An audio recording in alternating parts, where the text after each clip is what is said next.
Most women believe the more intimacy they share, the more a man will fall in love because that's how a woman's brain works.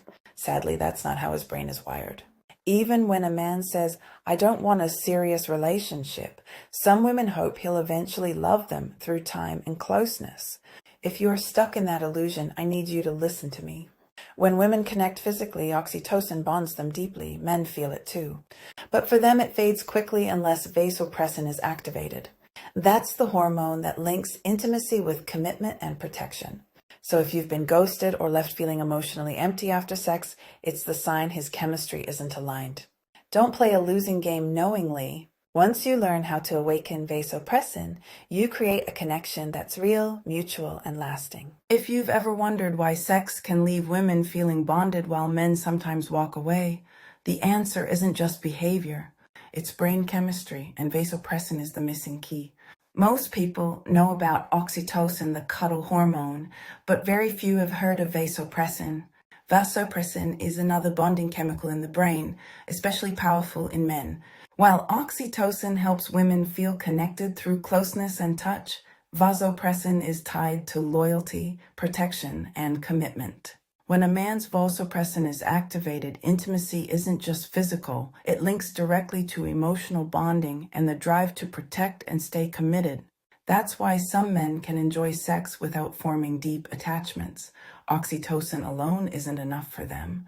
But when vasopressin is engaged, that's when he starts to connect love with loyalty. Men don't actually fall in love with a woman. They fall in love with the feelings she brings out in them. When a man feels powerful, capable, and full of potential in your presence, his brain releases vasopressin, the hormone that links intimacy to loyalty and long-term commitment. This is why encouragement matters. When you highlight his strengths and make him feel like he can achieve more, you're literally triggering the chemistry that deepens his bond with you.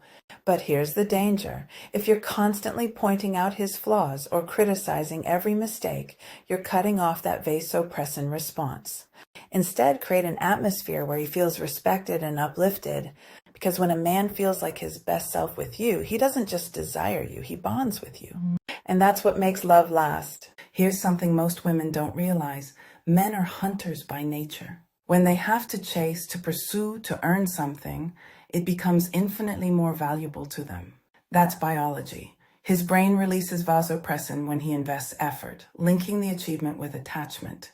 But when you're available 24/7, when you drop everything for him, you shortcut that process. So the secret isn't about playing games. It's about respecting yourself first. Put your goals, your passions, your priorities at the center. Because when you respect yourself, he learns to respect you too. And when he has to work for your time and attention, his brain bonds more deeply. That's how you ignite vasopressin and inspire lasting love. Yes, I said men are hunters, but it doesn't mean you should play the manipulative game of hard to get. Yes, you don't want to be the woman who drops everything the second he calls, because when you do, he doesn't have to invest effort, and his brain never links value to the bond. What truly activates a man's bonding hormone, vasopressin, isn't manipulation, is trust and loyalty. He needs to feel that you respect yourself, that your time and priorities matter, and that when you give your attention, it's real and reliable. When a man sees you as steady, trustworthy, and loyal, his brain begins to tie intimacy with long-term safety and protection. That's when attraction turns into commitment. So don't play games, be authentic, respect yourself, and let him earn the bond. That's how love lasts.